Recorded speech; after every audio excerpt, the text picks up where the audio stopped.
नमस्कार. Knowledge of economics YouTube चॅनलमध्ये आपणा सर्वांचे स्वागत आहे. या यूट्यूब चॅनलवर सातत्यानं आपण अर्थशास्त्रातील नवनवीन संकल्पना किंवा परीक्षार्थींसाठी वेगवेगळे बहुपर्यायी प्रश्न घेऊन येत असतो.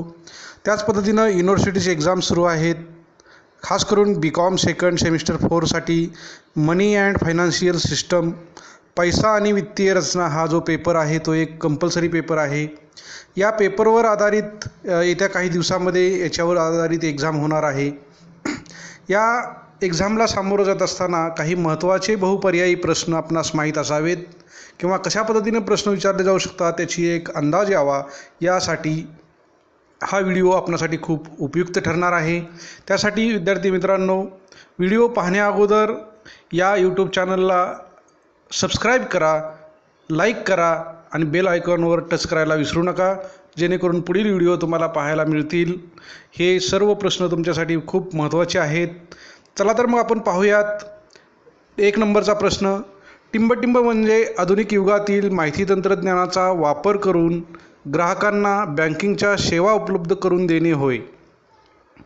पर्याय पाहूयात. A banking, B e banking, C खाजगी बँकिंग, डी सहकारी बँकिंग. यापैकी योग्य पर्याय आहे बी ई बँकिंग. म्हणजेच बघा, ई बँकिंग म्हणजे आधुनिक युगातील माहिती तंत्रज्ञानाचा वापर करून ग्राहकांना बँकिंगच्या सेवा उपलब्ध करून देणे होय. या प्रश्नामधून ई बँकिंगची डेफिनेशन किंवा मीनिंग तुम्हाला लक्षात येतो. नंतर क्वेश्चन नंबर 2, ई बँकिंगमध्ये टिंबटिंबचा वापर बँक करते. म्हणजे ई बँकिंगमध्ये बँका कशाचा वापर करतात असा प्रश्न आहे. तर पर्याय पाहूयात. ए संगणक, बी मोबाईल, सी इंटरनेट, डी वरील सर्व. यापैकी योग्य पर्याय आहे डी वरील सर्व. म्हणजेच ई बँकिंगमध्ये बँका संगणकाचा वापर करतात, मोबाईलचा वापर करतात आणि इंटरनेटचा देखील वापर करतात. म्हणून इथं पर्याय डी बरोबर आहे, वरील सर्व. त्यानंतर क्वेश्चन नंबर 3. क्वेश्चन नंबर 3मध्ये बघा, इंटरनेट माध्यमाद्वारे बँक खात्याचे व्यवस्थापन करण्याची अथवा बँक म्हणून कार्य करण्याची प्रक्रिया म्हणजे ई बँकिंग होय. ही व्याख्या टिंबटिंबनुसार केली. म्हणजे थोडक्यात ही जी व्याख्या आहे ती व्याख्या कोणी केली असा प्रश्न आहे. तर पर्याय पाहूयात. A Cambridge dictionary, B first, C leg, D knoll. यापैकी योग्य पर्याय आहे ए केम्ब्रिज डिक्शनरी. म्हणजे वरील जी व्याख्या आहे ती केम्ब्रिज डिक्शनरीनुसार केलेली आहे, हे लक्षात घ्या. त्यानंतर क्वेश्चन नंबर 4, ई बँकिंगची टिंबटिंब वैशिष्ट्ये आहेत. म्हणजे ई बँकिंगची वैशिष्ट्ये इथं प्रश्नात विचारलेली आहेत. पर्याय पाहूयात. ए स्वयंचलित निरंतर व तत्पर सेवा, बी व्यापक सेवांची उपलब्धता, सी तंत्रज्ञान आधारित सेवा आणि डी वरील सर्व. यापैकी योग्य उत्तर आहे डी वरील सर्व. म्हणजे स्वयंचलित निरंतर व तत्पर सेवा, व्यापक सेवांची उपलब्धता, तंत्रज्ञान आधारित सेवा, या सर्व सेवा ई बँकिंगची वैशिष्ट्ये आहेत. म्हणून वरील सर्व हे उत्तर आहे. त्यानंतर क्वेश्चन नंबर 5, क्रेडिट कार्डचा वापर जगात सर्वप्रथम टिंबटिंब या देशाने केला.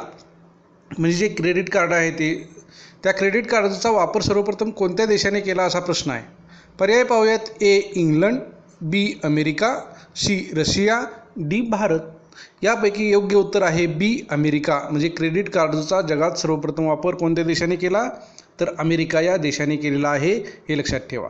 त्यानंतर क्वेश्चन नंबर 6, भारतात टिंबटिंबमध्ये डायनर्स क्लबद्वारे क्रेडिट कार्डचा प्रथम वापर करण्यात आला. म्हणजे भारतात कधी क्रेडिट कार्डचा वापर सर्वप्रथम करण्यात आला असा प्रश्न आहे. तर पर्याय पाहूयात. ए 1961, बी 1951, सी 1941, डी 1931.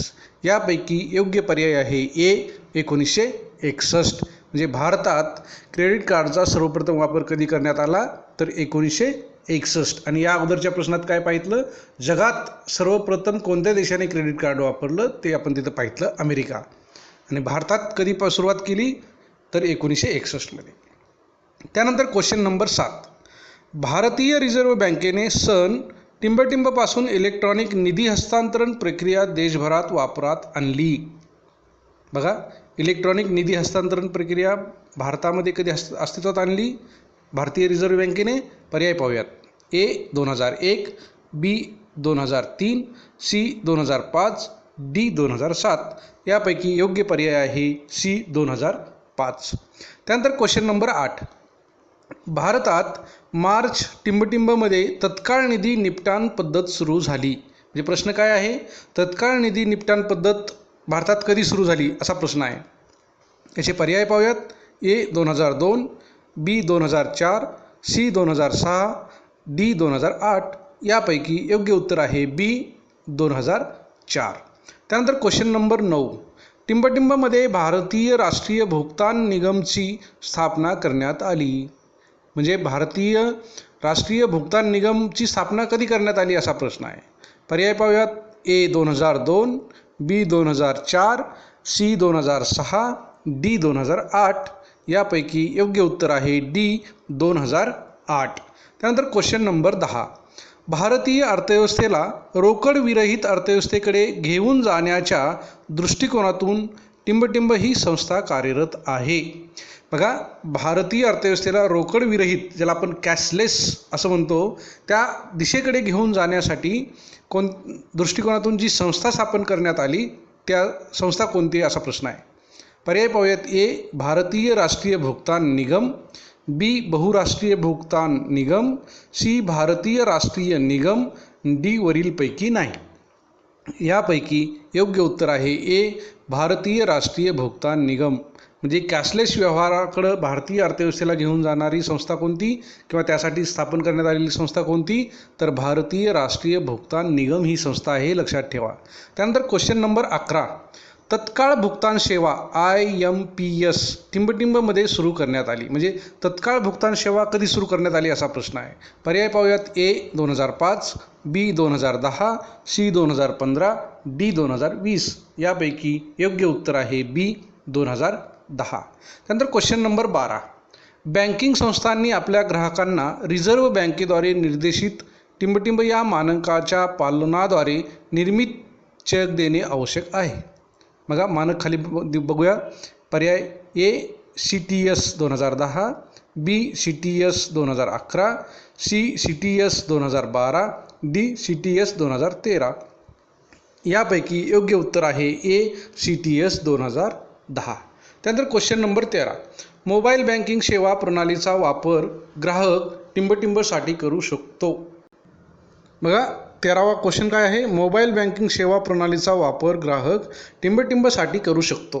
पर्याय पाहूयात. ए खात्यावरील शिल्लक रक्कम जाणून घेण्यासाठी, बी पैसे हस्तांतरणासाठी, सी भांडवल बाजारात गुंतवणूक करण्यासाठी आणि डी आहे वरील सर्व. यापैकी योग्य उत्तर आहे डी वरील सर्व. त्यानंतर क्वेश्चन नंबर 14. टिंबटिंब रोजी रिझर्व्ह बँक ऑफ इंडियाची स्थापना झाली. भारतामध्ये रिझर्व्ह बँकेची स्थापना कधी केली असा प्रश्न आहे. पर्याय पाहूयात. ए 1 एप्रिल 1935, बी 1 एप्रिल 1934, सी 1 एप्रिल 1947, डी 1 एप्रिल 1946 यापैकी योग्य पर्याय आहे ए 1 एप्रिल 1935. म्हणजे RBIची स्थापना कधी झाली, 1 एप्रिल 1935 मध्ये. त्यानंतर क्वेश्चन नंबर 15. टिंबटिंब या दिवसापासून reserve bank of India Bharat सरकारची बँक म्हणून कार्य करते. म्हणजे रिझर्व्ह बँक ऑफ इंडिया ही भारत सरकारची बँक म्हणून कधीपासून कार्य करते असा प्रश्न आहे. पर्याय पाहूयात. ए 1 एप्रिल 1935, बी 1 एप्रिल 1934, सी 1 जानेवारी 1949, डी 1 जानेवारी 1946 यापैकी योग्य उत्तर आहे सी 1 जानेवारी 1949. त्यानंतर question number 16. Reserve bank of इंडियाच्या गव्हर्नरची निवड टिंबटिंब सरकारद्वारे होते. बघा, रिझर्व्ह बँकेचे जे गव्हर्नर असतात त्यांची निवड कोणत्या सरकारद्वारे होते असा प्रश्न आहे. पर्याय पाहूयात. ए केंद्र, बी राज्य, सी स्थानिक, डी वरीलपैकी नाही. यापैकी योग्य उत्तर आहे ए केंद्र. म्हणजेच रिझर्व्ह बँकेच्या गव्हर्नरची निवड ही केंद्र सरकारद्वारे होते. त्यानंतर question number 17. Reserve bank of इंडियाची कार्य टिंबटिंब आहेत. म्हणजे रिझर्व्ह बँक ऑफ इंडिया जी आहे तिची कार्ये टिंबटिंब आहेत. ए चलन निर्मिती, बी सरकारची बँक, सी बँकांची बँक, डी वरील सर्व. यापैकी योग्य उत्तर आहे डी वरील सर्व. म्हणजेच चलन निर्मिती, सरकारची बँक, बँकांची बँक हे सर्व रिझर्व्ह बँकेची कार्य आहे. त्यानंतर क्वेश्चन नंबर 18. रिझर्व्ह बँकेच्या चलनविषयक धोरणाचा आढावा घेण्यासाठी टिंबटिंबमध्ये रिझर्व्ह बँकेने यांच्या सुखमय चक्रवर्ती अध्यक्षतेखाली कमिटी नेमली होती? कधी नेमली होती असा प्रश्न आहे. तर पर्याय पाहूयात. ए 1982, बी 1882, सी 1992, डी 1892. यापैकी योग्य उत्तर आहे ए 1982 मध्ये ही समिती नेमली होती. त्यानंतर question number 19. Reserve bank of इंडियाचे सध्याचे गव्हर्नर टिंबटिंब हे आहेत. बघा, फार महत्त्वाचा प्रश्न आहे, याच्यावर प्रश्न पडू शकतो. तर पर्याय पाहूयात. ए रघुराम राजन, बी उर्जित पटेल, सी डी सुब्बाराव आणि डी शक्तिकांत दास. यापैकी योग्य उत्तर आहे डी शक्तिकांत दास. त्यानंतर प्रश्न आहे 20. भारतीय रिझर्व्ह बँकेची पतनियंत्रणाची टिंबटिंब साधने आहेत. म्हणजे पतनियंत्रणाची साधने कोणती असा प्रश्न आहे. पर्याय पाहूयात. ए गुणात्मक साधने, बी संख्यात्मक साधने, सी वरील दोन्ही, डी वरीलपैकी नाही. यापैकी योग्य उत्तर आहे सी वरील दोन्ही. म्हणजे गुणात्मक साधने व संख्यात्मक साधने हे दोन्ही भारतीय रिझर्व्ह बँकेच्या पतनियंत्रणाची साधने आहेत. त्यानंतर क्वेश्चन नंबर 21. 2015 पूर्वी देशात RBIचे चलनविषयक धोरण हे RBIने नेमलेल्या टिंबटिंब यांच्याद्वारे निश्चित केले जात होते. पर्याय पाहूयात. ए तांत्रिक सल्लागार समिती, बी RBI गव्हर्नर, सी उच्च पदाधिकारी व बाह्यतज्ज्ञ आणि डी वरील सर्व. यापैकी योग्य उत्तर आहे डी वरील सर्व. त्यानंतर क्वेश्चन नंबर 22. टिंबटिंबमध्ये भारतीय समाशोधन महामंडळाची स्थापना झाली. पर्याय. ए 2000, बी 2001, सी 2003, डी 2004. यापैकी योग्य पर्याय आहे बी 2001. त्यानंतर क्वेश्चन नंबर 23. भारतातील टिंबटिंब नाणे बाजाराचे प्रकार आहेत. पर्याय. ए संघटित, बी असंघटित, सी वरील दोन्ही, डी वरीलपैकी नाही. यापैकी योग्य उत्तर आहे सी वरील दोन्ही. त्यानंतर क्वेश्चन नंबर 24. भारतीय रिझर्व्ह बँकेने सर्टिफिकेट ऑफ डिपॉझिट नावाचे पतसाधन टिंबटिंबमध्ये व्यवहारात आणले. पर्याय पाहूयात. ए 1980, बी 1985, सी 1989, डी 1990. उत्तर सी 1989. शेवटचा क्वेश्चन पाहूयात 25. भारतीय नाणे बाजारात सन टिंबटिंबमध्ये म्युच्युअल फंडाची सुरुवात झाली. पर्याय. ए 1980, बी 1982, सी 1990, डी 1992. उत्तर आहे डी 1992. विद्यार्थी मित्रांनो, अशा पद्धतीनं हे सर्व प्रश्न आपणास उपयोगी ठरतील परीक्षेसाठी. त्याचबरोबर परीक्षेत कसे प्रश्न विचारले जाऊ शकतात याचाही अंदाज येईल. या अशा प्रश्न समजून घेण्यासाठी किंवा नवनवीन व्हिडिओ आपणापर्यंत पोहोचण्यासाठी या यूट्यूब चॅनलला सबस्क्राईब करा. थँक्यू.